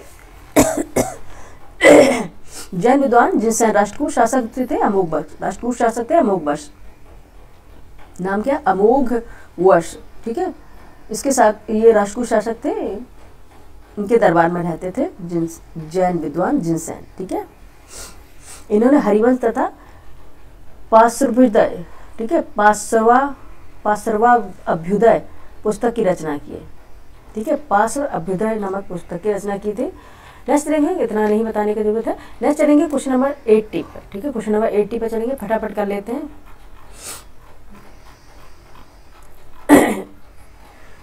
जुकाम के कारण एक्चुअली स्पीड स्लो है हमारी आज, ठीक है, आप लोग खुद अपनी स्पीड बढ़ा के देख लीजिए मोबाइल की। क्वेश्चन नंबर 80 है, नीचे 2 वक्तव्य दिए गए, एक को कथन ए, दूसरे कारण आर कहा गया है, देख लेते। कथन ए है मध्यकालीन में संगीत पर संस्कृत में लिखी गई अनेक पुस्तकों का फारसी में अनुवाद किया गया, कारण आर है आरंभिक चिश्ती सूफी संत संगीत सभाओं जिन्हें समा कहा गया है के शौकीन थे। उपयुक्त कथनों में से कौन से सही है आपको बताना है, ABCD में से कौन सा सही हो जाएगा। क्वेश्चन नंबर 80 का आंसर बताइए फटाफट, ठीक है, क्या हो जाएगा, दोनों ही सही है, AR दोनों सही, किंतु आर्य की सही व्याख्या नहीं कर रहा है, ऑप्शन बी राइट आंसर हो जाएगा, ठीक है। नेक्स्ट चलेंगे कलीला व दिमना, ठीक है, क्वेश्चन नंबर 81 है, कलीला व दिमना नामक पुस्तक निम्नलिखित में से किसके संबंधित है, किससे संबंधित है। ऑप्शन ए हिंदू धर्म पद्धतियाँ, ऑप्शन बी शासन करने की कला, ऑप्शन सी सूफी संतों के वचन, ऑप्शन डी अरबी वैज्ञानिक पद्धतियाँ। किससे संबंधित है, हिंदू धर्म पद्धतियों से संबंधित है, ऑप्शन ए, ठीक है, हिंदू धर्म पद्धतियों से कलीला व दिमना, ठीक, कलीला व दिमना नाम पुस्तक हिंदू दार्शनिक पद्धतियों से संबंधित है, ठीक है। और कलीला व दिमना पंचतंत्र ग्रंथ का फारसी भाषा में अनुवादित ग्रंथ है, ठीक है। पंचतंत्र के रचयिता कौन से थे आपको पता होगा, विष्णु शर्मा है, ठीक है, पंचतंत्र के रचयिता कौन से थे, विष्णु शर्मा है। पंचतंत्र की रचना प्रथम एवं द्वितीय शताब्दी ईस्वी पूर्व हुई थी। इस ग्रंथ को 50 विभिन्न भाषाओं में एवं 200 से भी अधिक लिपि की वर्जन में अनुवादित किया गया था, ठीक है। क्वेश्चन नंबर देखेंगे 82, इसे इंटरेस्टिंग जानकारी थी, ठीक है। नेक्स्ट देखेंगे क्वेश्चन नंबर 82, सूची फर्स्ट को सूची से के साथ सुमेलित करना है, उनका प्रयोग कर सही उत्तर देना है। एक तरफ वंशावली है, दूसरी तरफ है बहमनी राज्य के विभाजन उपरांत बनी दक्कन की सल्तनत है। ऑप्शन ए में आदिल शाही, बरीद शाही, इमाद शाही, निजाम शाही, कुतुब शाही, ठीक है। आपको बताना कौन सा सही होगा, आइए मिला लेते हैं, ठीक है। आदिल शाही है गोलकुंडा के आदिल शाही, ठीक है, गोलकुंडा के आदिल शाही, ठीक है। एक मिनट, नहीं, बीजापुर की आदिल शाही है,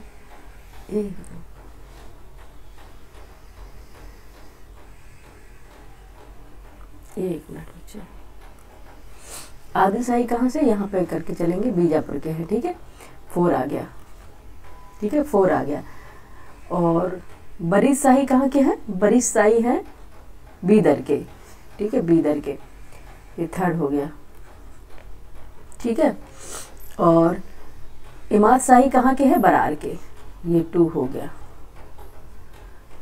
और निजाम शाही कहाँ के हैं? अहमदनगर के हैं, ठीक है, फर्स्ट हो गया, ठीक है।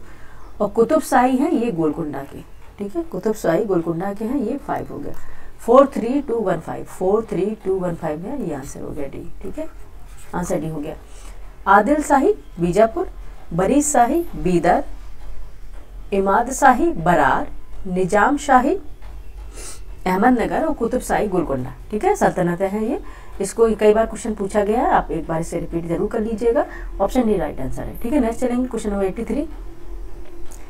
भारत के संदर्भ में शासन के पितृसत्तात्मक दृष्टिकोण निम्नलिखित में से किससे प्रायः संबंधित माना जाता है? ऑप्शन ए थॉमस मुनरो से, ऑप्शन बी चार्ल्स ग्रांट से, ऑप्शन सी हॉर्ट मैकेंजी से, ऑप्शन डी मैकाले से, ठीक है। किससे माना जाता है बताइए, ठीक है, किससे माना जाता है? थॉमस मुनरो से, ठीक है, थॉमस मुनरो से माना जाता है, ठीक है। देखिए भारत के संदर्भ में शासन में पितृसत्तात्मक एवं स्वच्छंदतावाद, ठीक है, ये जो दृष्टिकोण है प्रायः मुनरो, मैकलम और एल्फिंस्टन और मैटकॉफ ये माने जाते हैं इनमें, ठीक है। ये ब्रिटिश प्रशासकों का माना जाता था। ये भारतीय गांव में गणतंत्रात्मक स्वरूप के प्रमुख समर्थक थे और मुनरो ने मद्रास में 1820 ईस्वी में रैयतवाड़ी व्यवस्था की शुरुआत भी की थी, ठीक है। 83 में आंसर हो गया ऑप्शन डी।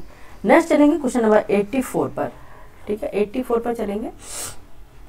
बस फटाफट हम अपनी एंडिंग की तरफ हैं, ठीक है, पेशेंस बना के रखिएगा, ठीक है। एक्चुअली ये एग्जाम भी पेशेंस का ही होता है। कई बार हम पेशेंस खो देते हैं और ऐसे लगता है यार बहुत लेंदी पूछ रहे हैं, ये क्या ही पूछ लिया, ठीक है। तो पेशेंस नहीं रखते, आधे क्वेश्चन इस तरह से गलत हो जाते हैं, तो पेशेंस आपको रखना पड़ेगा, ठीक है। पेशेंस का ही ये सारा खेल है। क्वेश्चन नंबर 84 है, निम्नलिखित में से किसने वरदंबिका परिणय की रचना की थी? ठीक है, वरदाम्बिका परिणयम की रचना की थी, ठीक है। किसने, निम्नलिखित में से किसने वरदाम्बिका परिणयम की रचना की थी? Option A Allasani Peddana, option B Ganga Devi, option C Krishnadeva Raya, option D Tirumalamba Devi. किसने की थी? क्वेश्चन नंबर 84 आंसर बताइए, किसने की थी? तिरुमलाम्बा देवी ने, ठीक है, ऑप्शन डी राइट आंसर होगा, तिरुमलाम्बा देवी ने। नेक्स्ट चलेंगे क्वेश्चन नंबर 85 पे। सूची फर्स्ट को सूची सेकंड के साथ सम्मिलित करना है और सूचियों में दिए गए कुल का प्रयोग का सही उत्तर चुनना है। एक तरफ सूची फर्स्ट है, सूची सेकंड है, नरसिंह बर्मन है फर्स्ट है, और सेम्बियन महादेवी है, लोक महादेवी है, कुलोत्तंग फर्स्ट है। इनको आइए मिला लेते हैं, उसके बाद आंसर निकलेगा, ठीक है।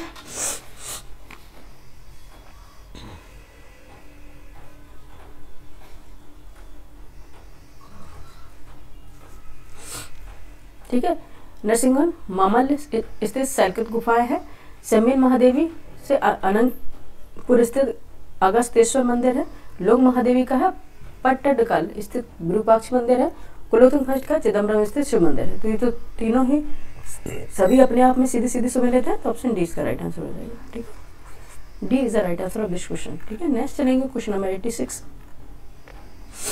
86 क्या पूछा? निम्नलिखित कथनों पर विचार करना। फर्स्ट है, हल्दी घाटी में 1576 1576 ईस्वी में राजा भगवान दास की सेना ने महाराणा प्रताप के विरुद्ध युद्ध किया, ठीक है। सेकंड स्टेटमेंट है, मान सिंह ने 1586 ईस्वी में कश्मीर के शासक यूसुफ खां को अकबर के समक्ष समर्पण के लिए सफलतापूर्वक तैयार किया। उपयुक्त कथनों में से कौन सा सही आपको बताना है? Option A, option B, option C, option D में से कौन सा सही हो जाएगा? 86 का आंसर बताइए, ठीक है। क्या हो जाएगा? ये दोनों ही गलत है, ना तो एक है ना तो ही दूसरा सही है, ठीक है। ना तो एक सही है ना तो दूसरा सही है, ठीक है, ठीक है, दोनों ही गलत है। क्यों गलत है? देखेंगे, जो हल्दी घाटी युद्ध हुआ था 1576 में, राजा मान सिंह की सेना ने राणा प्रताप के विरुद्ध युद्ध किया था, ठीक है, ठीक है। भगवान दास की सेना ने नहीं किया था, ठीक है। किसकी सेना ने किया था? ये राजा मान सिंह की सेना ने राणा प्रताप के विरुद्ध युद्ध किया था, ठीक है। वहीं देखेंगे 1586 ईस्वी में राजा भगवान दास ने कश्मीर के शासक यूसुफ खां को अकबर के संधि के लिए तैयार भी किया था, ठीक है। ये दोनों ही कॉन्ट्राडिक्टरी हैं, एक दूसरे के उल्टे लिख दिए गए हैं, इसलिए आंसर हो जाएगा अपना डी, ठीक है। याद रखिएगा, एक बार चीज सुन लीजिए। हल्दी घाटी में 1576 ईस्वी में राजा मान सिंह की सेना ने राणा प्रताप, एक मिनट बच्चे, ठीक है, ठीक है,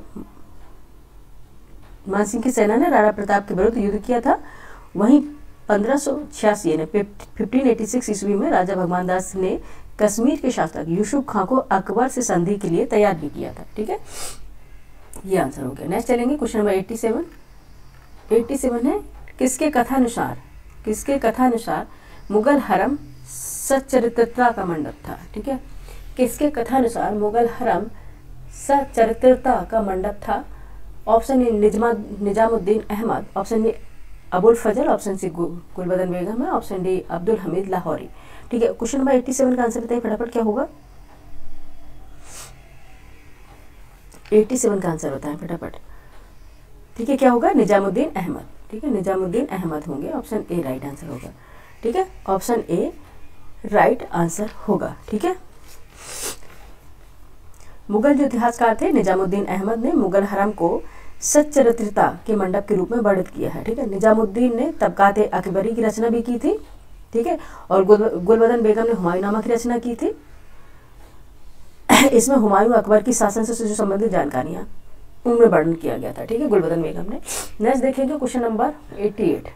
क्वेश्चन नंबर 88 है गुप्त राजाओं तथा उनके परवर्ती राजाओं के शासनकाल के संदर्भ में विष्ट क्या है। विष्ट क्या है आपको बताना है। ठीक है, क्या है, एक भूपज जो राजा का भाग, भू उपज में राजा का भाग, बी है बेगार फोर्स लेबर। ठीक है, यही सही है। ठीक है, बी आंसर ही सही होगा। विष्ट क्या होता था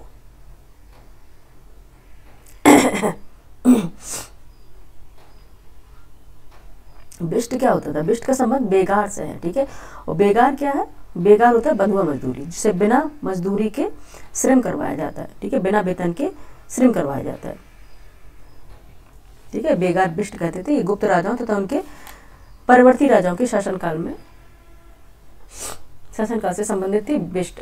ठीक है, विष्ट मतलब बेगार फोर्स लेबर, बिना मजदूरी के श्रम कराना। ठीक है, बंधुआ मजदूरी यानी कि बाउंडेड लेबर। नेक्स्ट देखेंगे क्वेश्चन नंबर 88 हो गया, 88। ठीक है, ये सीखे थे आपातकालीन स्थानीय मुद्रा, ये कुछ नहीं था। आंसर 18। क्वेश्चन नंबर 89 पे चलेंगे। क्वेश्चन नंबर 89, निम्नलिखित में से कौन सी गतिविधियां हिमालय में भूस्खलन का कारण बनती हैं, आपको बताना है। ऑप्शन फर्स्ट है ढलान का कटाव, ऑप्शन सेकंड स्टेटमेंट है भूकंपी गतिविधि, थर्ड है भारी वर्षा। इसी कूद का प्रयोग का सही उत्तर आपको चुनना है। ऑप्शन ए केवल 1 और 2, बी में 2 और 3 है, सी में 3rd है और डी में 1st, 2nd, 3rd है। बताइए 89 का आंसर क्या हो जाएगा।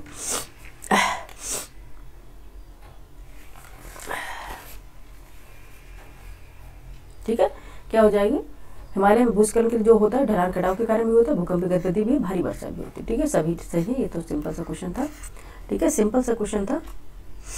नेक्स्ट चलेंगे क्वेश्चन नंबर 90 पे। ठीक है, अब यहाँ से हमारी 10 क्वेश्चन बकाया रह गए हैं। ठीक है, 90 है जिनके स्थान विशेषताओं का उनके विवरण से मिलान करना है। सूची फर्स्ट है, सूची सेकंड है। स्थान विशेषता विवरण है। ठीक है, फर्स्ट है बनिहाल दर्रा है, फिर जोजिला दर्रा है, पहलगाम है, फिर मरमारा सागर है। उपयुक्त में से कितने जोड़े सही है आपको बताना है। ठीक है, केवल 1, बी 2 है, सी में केवल 3 है, डी में सभी 4 है। क्वेश्चन नंबर 90 का आंसर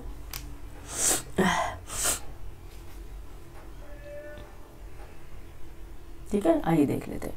बनिहाल दर्रा है, कश्मीर घाटी को, ठीक है, इसमें बताया गया कश्मीर घाटी को जम्मू क्षेत्र से जोड़ने वाला पर्वतीय दर्रा है, बिल्कुल सही है। जोजिला दर्रा है, कश्मीर घाटी को लद्दाख लेह यानी लेह क्षेत्र से जोड़ने वाला उच्च दर्रा, ये भी सही है। पहलगाम ये लिदर नदी पर स्थित दर्शनीय शहर है, कश्मीर में अमरनाथ यात्रा का आधार भी यही है। ठीक है, और जो मरमारा सागर है उत्तरी अनातोलियन फॉल्ट है, पर अंतर्देशीय समुद्र इस्तांबुल के पास लगातार भूकंप आने का स्थल भी यही है। ये चारों ही स्टेटमेंट सही है, तो ऑप्शन हो जाएगा अपना डी। ठीक है, D is the right answer of this question. 90 का क्वेश्चन क्या हो जाएगा, डी हो जाएगा। ठीक है, सभी 4। नेक्स्ट चलेंगे क्वेश्चन नंबर 91 पे। निम्नलिखित कथनों पर विचार करना है।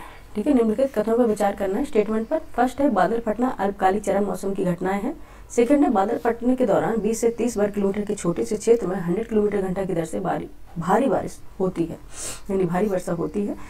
और थर्ड स्टेटमेंट है भारत में स्थलाकृतिक रूप से प्रमुख क्षेत्रों में मानसून के मौसम में बादल फटते हैं। आपको बताना है इसका स्टेटमेंट में देखेंगे, स्क्रॉल कर लेते हैं, ऑप्शन देख लेते हैं। और फोर्थ भी दिया गया था, दुनिया भर में बादल फटने की घटनाओं का पूर्वानुमान लगाया जा सकता है। उपयुक्त कथनों में से कौन से विकल्प सही हैं? Option A, B, C, D में से कौन सा आंसर सही होगा 91 का, बताइए। ठीक है,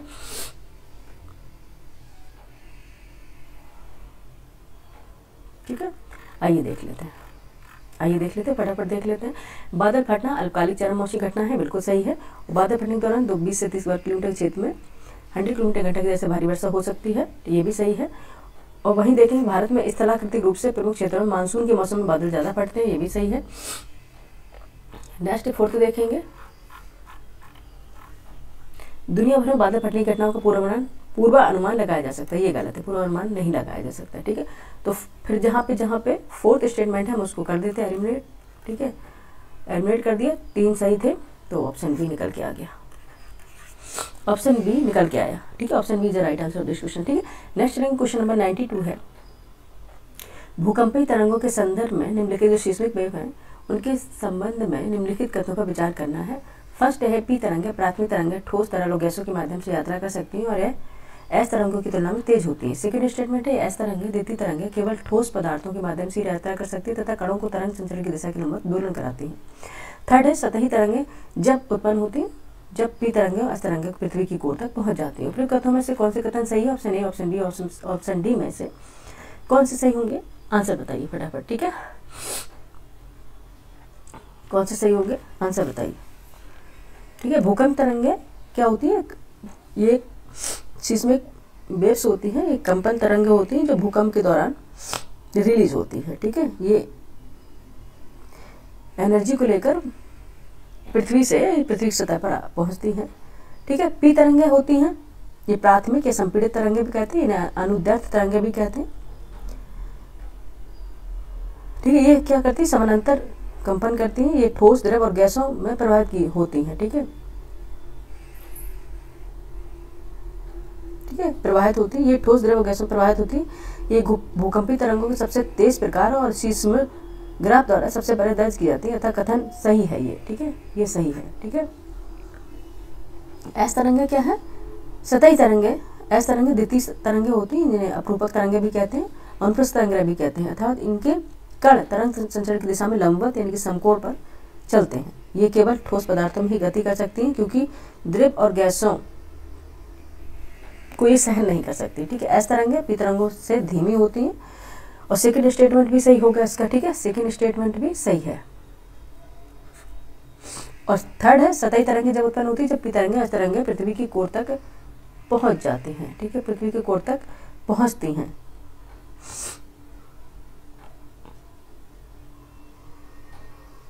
ठीक है, थर्ड स्टेटमेंट है, सतही तरंगें जिसे लप तरंगें कहते हैं या फिर रेले तरंगें भी कहा जाता है, जब उत्पन्न होती है जब पी तरंगें उस तरंगें यानी बॉडी वेव से पृथ्वी की सतह पर पहुंचती है, ना कि कोर पर। ठीक है, इसमें क्या कहाँ पता है कि कोर तक पहुंच जाती है, ये गलत हो जाएगा इसलिए। ठीक है, क्या होता है?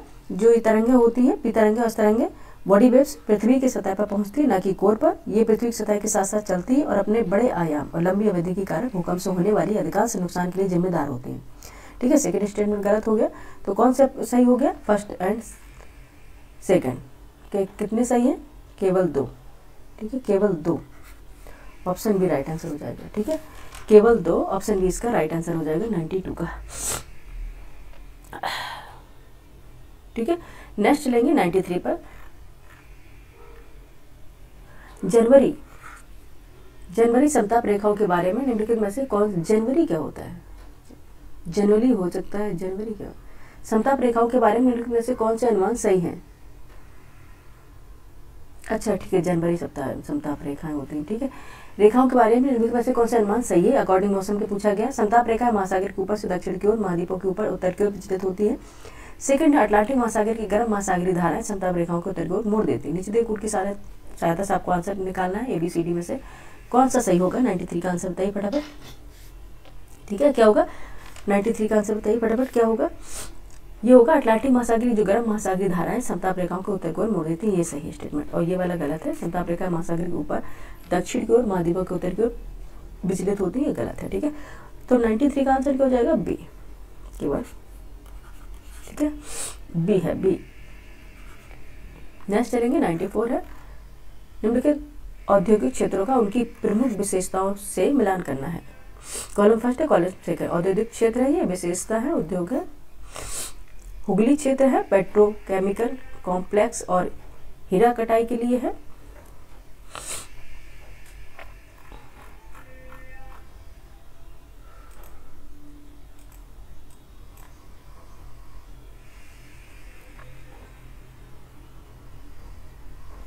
ठीक है, और वहीं देखेंगे मुंबई पुणे क्षेत्र है, इसके लिए है क्या, छोटा नागपुर क्षेत्र है, इसके लिए गुजरात क्षेत्र है, इसके लिए। आइए अब इसको मिला लेते हैं। इसको जब हम इसको निकालेंगे तभी आंसर निकलेगा, तभी आंसर निकलेगा 94 का। ठीक है,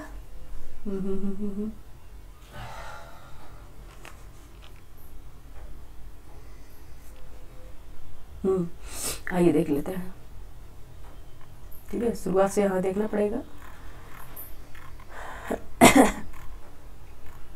जो हुगली क्षेत्र है, ठीक है, जो हुगली क्षेत्र है ये किसके लिए है, ये है जूट मिलें और विविध इंजीनियरिंग उद्योग के लिए। ठीक है, जूट मिलें और विविध इंजीनियरिंग उद्योग के लिए फेमस है।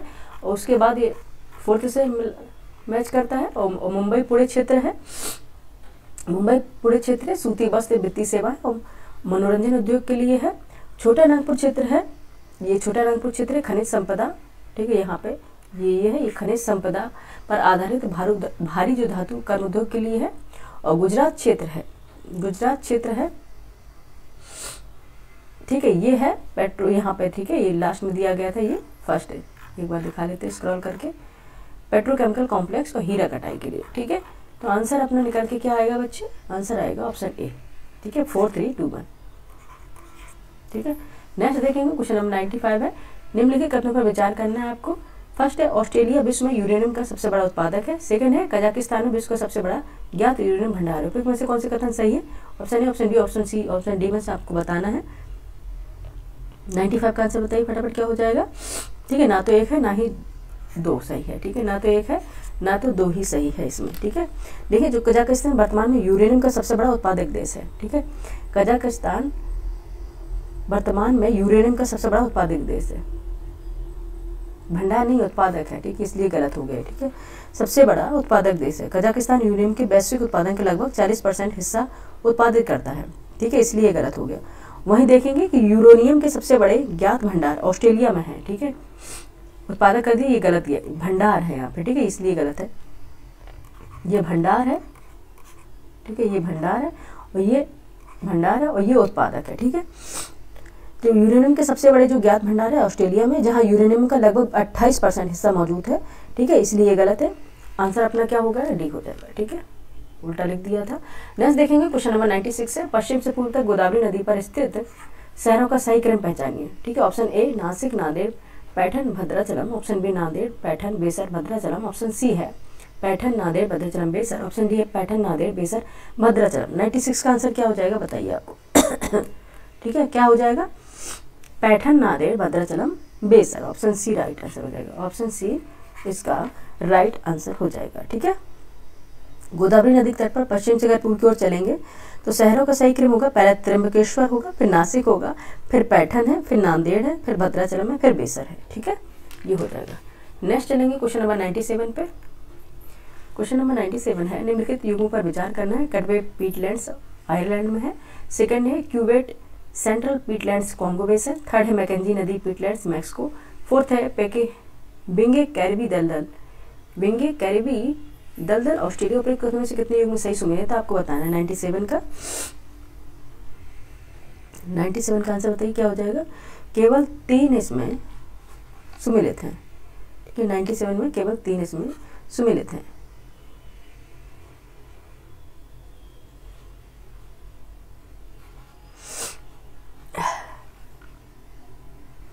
ठीक है, केवल 3 सुमेलित है, ऑप्शन सी इसका राइट आंसर हो जाएगा। कौन कौन से सुमेलित हैं, मैकेंजी नदी पीटलैंड्स, विकेराइबी दलदल ऑस्ट्रेलिया में कोई दलदल ही नहीं है, ये गलत हो जाएगा। 3 और क्यूबेक सेंटर पीटलैंड्स कॉन्गो में है, कटवे पीटलैंड्स आयरलैंड में। ठीक है, ये 3 सुमेलित है। नेक्स्ट देखेंगे क्वेश्चन नंबर 98 है, नीचे दो कथन दिए जिसमें एक को अभिकथन ए और दूसरे को कारण आर कहा गया। आज देख लेते हैं। अभिकथन ए, प्रायद्वीप भारत के पश्चिमी तट पर उत्तरी भाग रिया तट कहलाता है। कारण आर है, नदियों के अपर्दन द्वारा निर्मित घाटी के समुद्र द्वारा जलमग्न होने से बनता है। ठीक है, 98 का आंसर बताइए क्या हो जाएगा। ठीक है, प्रायद्वीप भारत के पश्चिमी तट पर उत्तरी भाग रिया तट का उदाहरण है, गलत है। ठीक है, ए गलत है परंतु आर सही है। ठीक है, आर सही है। 98 का आंसर क्या हो जाएगा, डी। अब हम इसको यहाँ पे स्क्रॉल कर लेंगे।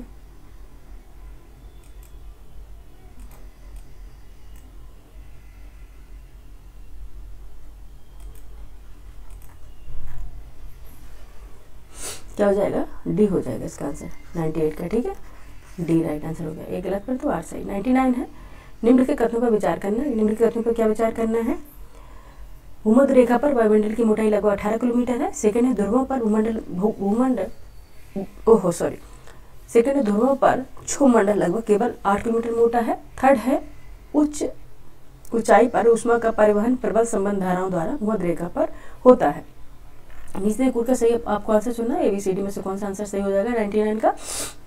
ठीक है, ये सही, तीनों ही सही। भूमध्य रेखा पर वायुमंडल की जो मोटाई है लगभग 18 किलोमीटर तक ही पाई जाती है और ध्रुवों पर क्षोभमंडल लगभग केवल 8 किलोमीटर भी मोटा होता है। और थर्ड है, उच्च ऊंचाई पर ऊष्मा का परिवहन प्रबल संवहन धाराओं द्वारा भूमध्य रेखा पर होता है।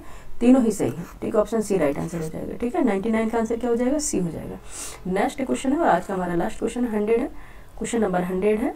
ठीक है, और इसके साथ ही हमारा पार्ट ये सेकंड भी समाप्त हो जाएगा। भारत में भूमि उपयोग वर्गीकरण से संबंधित निम्नलिखित कथनों पर विचार करना है। फर्स्ट है, विविध वृक्ष फसलों के अंतर्गत आने वाली भूमि शुद्ध बोया गया क्षेत्र में शामिल है। सेकंड है, चालू पृथ्वी पर भूमि है, चालू पृथ्वी वह भूमि है जिसे 1 वर्ष से अधिक लेकिन 5 वर्ष से कम समय के लिए पृथ्वी पर रखा गया है। थर्ड है, एक ही वर्ष में एक से अधिक बार बोया गया क्षेत्र शुद्ध बोया गया क्षेत्र में केवल एक बार ही गिना जाता है। उपयुक्त में से कौन सी कथन सही है, ABCD में से कौन सा आंसर हो जाएगा। ठीक है, कौन सा हो जाएगा आइए बताते हैं। ठीक है, क्या हो जाएगा, एक ही वर्ष में एक से अधिक बार बोया गया क्षेत्र शुद्ध बोया गया क्षेत्र में केवल एक ही बार गिना जाता है। ठीक है, तो कौन सा इसमें पूछा क्या गया था, कौन सा कथन सही है। ठीक, केवल थर्ड सही है। ठीक है, केवल थर्ड सही, ऑप्शन डी राइट आंसर। ठीक है, ऑप्शन डी राइट आंसर। विविध क्षेत्र फसलों के अंतर्गत आने वाली भूमि शुद्ध बोया गया क्षेत्र नहीं होता। ये है चालू पृथ्वी भूमि जिसके 1 वर्ष से अधिक लेकिन 5 वर्ष से कम समय के लिए पृथ्वी रखी जाती है, नहीं ये भी गलत है। ठीक है, 3 वर्ष से 5 वर्ष तक जो अधिक होती है उसे चालू नहीं, 5 वर्ष से कम 1 वर्ष से कम, ठीक है, उसे चालू पृथ्वी भूमि कहा जाता है। ठीक है, 3 वर्ष से कम 1 वर्ष से अधिक, ठीक है, ये होता है। ऑप्शन डी इसका राइट आंसर हो गया। ठीक है, यहाँ पे हमारा पार्ट जो बी था समान अध्ययन का, ठीक है, समान अध्ययन का पार्ट बी भी कंप्लीट हो गया और पार्ट ए हमने कंप्लीट पहले ही करा दिया है।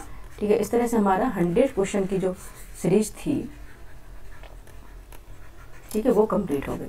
ठीक है, अब आप लोग बताइएगा कि आपको क्या पढ़ना है। अब कल से हम UPSI, ठीक, UPSI की टेस्ट सीरीज लेकर आ रहे हैं। ठीक है, कि जो GK GS की जो टेस्ट है, GS के जो इम्पोर्टेंट क्वेश्चन है वो लेकर आएंगे। ठीक है, 50 क्वेश्चन की सीरीज रहेगी या फिर 20 क्वेश्चन की भी रह सकती है, जैसा कि अकॉर्डिंग क्वेश्चन हेल्थ पर निर्भर करता है। ठीक है, जैसे जैसे हेल्थ सही होगी क्वेश्चन बढ़ा देंगे। ठीक है, दिसंबर में SI का एग्जाम भी है।